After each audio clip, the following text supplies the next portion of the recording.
আওয়ামী লীগ আসে, কেউ কেউ চাকরিতে প্রমোশন পায়, বড় বড় পদে বসে। আমরা মনে করি, আমি তো হিন্দু, আমি মনে করি এইটা হিন্দুদের তারা বিপদে পড়ে বসায়।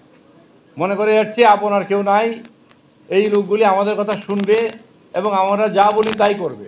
অনেক মুসলমান এটা করবে না, সেই জন্য হিন্দুদের কিছু প্রমোশন হয়, কিন্তু গ্রামে গঞ্জে অত্যাচারে একদম শেষ করে দেয়।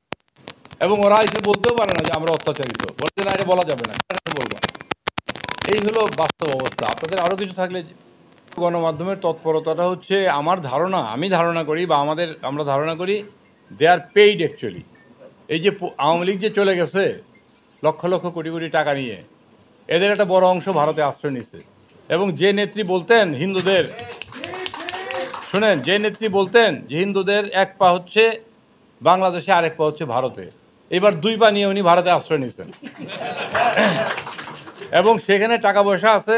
আপনারা গণমাধ্যমে কাজ করেন, আমি গণমাধ্যমের প্রতি আমার শ্রদ্ধা রেখে বলছি, আপনারা জানেন যে ইয়েলো মাধ্যম প্রচুর আছে, তাদেরকে টাকা পয়সা দিলে যা তা করতে পারে। কাজেই আমি গণমাধ্যমে ঢালাও বলবো না, ভারতের যে গণমাধ্যমগুলি কাজ করছে এর চেয়ে ডাহা মিথ্যা তো আর কিছু হইতে পারে না, আপনারা তো জানেন এটা। কাজেই তারা করছে দে আর পেইড পিপল অ্যাকচুয়ালি, রাষ্ট্রীয় আনুকূল্য পাচ্ছে। আর আমাদের যারা এখানে পতিত পিপল, তারাও এখানে গিয়ে টাকা পয়সা ঢালতেছে তাদের পিছনে, এবং টাকা পয়সা দিচ্ছে বলে এই ঘটনাটা ঘটতেছে বলে আমার মনে হয়। আমরা ওই পরিস্থিতির পরে আমাদের যারা লোকজন এখানে আছে তাদেরকে বলেছি যে সবার পাশে দাঁড়াও, এবং আমাদের হিন্দুরা যেন তাদের দাবার ঘুঁটি হিসেবে ব্যবহৃত না হয়। কারণ একটা ঘটনা আপনাদের জানেন কি না জানি না, এই যে হাজারির গলি নাকি চিটাগাঙের, যারা বলতে পারেন, এখানে যে ঘটনাটা ঘটেছে ওইটা একটা বড় বিজনেস সেন্টার। এখানে একটা বড় অংশ হচ্ছে হিন্দু ব্যবসায়ী, এবং কিছু মুসলমান আছে যাদেরকে ফাইন্যান্স করে হিন্দুরা, আমরা খোঁজ নিয়ে জেনেছি। ওইটা আবার লিড করে ওই যে মহিউদ্দিন চৌধুরীর ছেলে মহিবুল নৌফেল বোধ হয়, হ্যাঁ এই নাম, সে তার চক্রান্ত এগুলি সব। এবং সে, আমরা এটাও শুনি গুজব কিনা জানি না, আপনারা চেক করে দেখতে পারেন, যে নৌফেল নাকি ইসকনের মেম্বার বলে। এটা আমি ইসকনের মেম্বার, কোথায় জানি বলছে, নিজেই বলছে ইসকনের মেম্বার। কাজেই বুঝতে পারবেন এই ইসকন দেখছে যে ইসকন একটা আন্তর্জাতিক হিন্দুদের একটা প্রতিষ্ঠান, এইটাকে ব্যবহার করা যায় কিনা। পুরো ইসকনকে ব্যবহার করতে পারে নাই, তাদের থেকে বহিষ্কৃত একটা লোককে তারা ব্যবহার করছে, সেটা চিন্ময় নামে এক ভদ্রলোক। তার নামে অসংখ্য অভিযোগ আছে এবং ইসকন দ্বারা বহিষ্কৃত। কিন্তু হিন্দুদের যে অসুবিধাটা হয়েছে কি জানেন, এই যে 5 তারিখে বিকেলবেলায় উনি যে চলে গেলেন কাউকে কিছু না বলে, সবচেয়ে অসহায় অবস্থায় পড়ছে তার সমর্থক হিন্দুরা।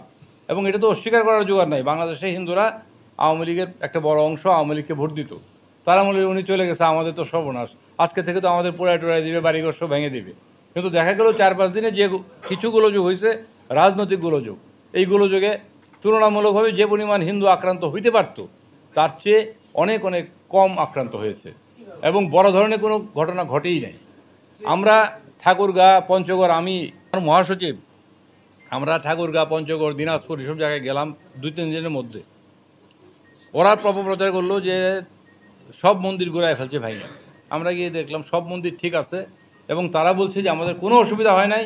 একটা রব উঠছিল যে বোধহয় আমাদের উপর আক্রমণ হইতে পারে, আমরা ভীত ছিলাম। কিন্তু বিএনপি, জামাত বা অন্যান্য রাজনৈতিক দলের যে কর্মীরা ছিল তারা আমাদেরকে পাহারা দিচ্ছে, সহায়তা করছে, না দিলেও কিছু হইতো না।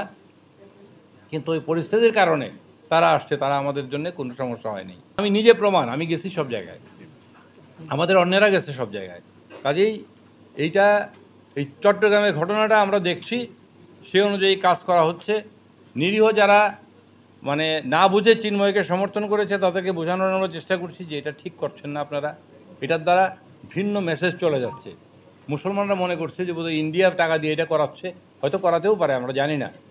টাকা পয়সার তো একটা ছড়াছড়ি আছেই এগুলিতে, এবং তারা ঢাকায়ও করতে চাইছে, অন্যান্য জায়গায় করতে চাইছে, সব জায়গায় সফল হয় নাই। আর ওই লোকটা যাকে নামিয়েছে সে ইসকনের সেরকম কোনো বড় কেউ না। কিন্তু হিন্দুরা যেহেতু একটু ধর্ম ভীরু তো আছে, এবং তারা মনে করে যে এটা আমাদের ইসকনের প্রভু, তার চেহারা ছবি দেখছেন না, ইসকনের প্রভু, কাজে তার পিছিয়ে গেলে বোধহয় কাজ হবে। বিভ্রান্ত হয়েছে আসলে, আমাদের বড় সম্প্রদায় বিভ্রান্ত হয়। আর তাদের তো কিছু লোকের তো মন খারাপ আছেই শেখ হাসিনা না থাকার কারণে, তো তারা মনে করে যে এইটা দিয়ে যদি আইসা, আমি যদি পরিষ্কার বলি, একটুও নাই। এই দেশের মানুষ হিন্দুদের কোনোদিন, বিশেষ করে যারা আলেম ওলেমা, ইভেন জামাতে ইসলাম হিন্দুদের গায়ে কোনোদিন হাত দেয় নাই। হেফাজতে ইসলাম হিন্দুদের কোনো বিরোধে জড়ায় নাই।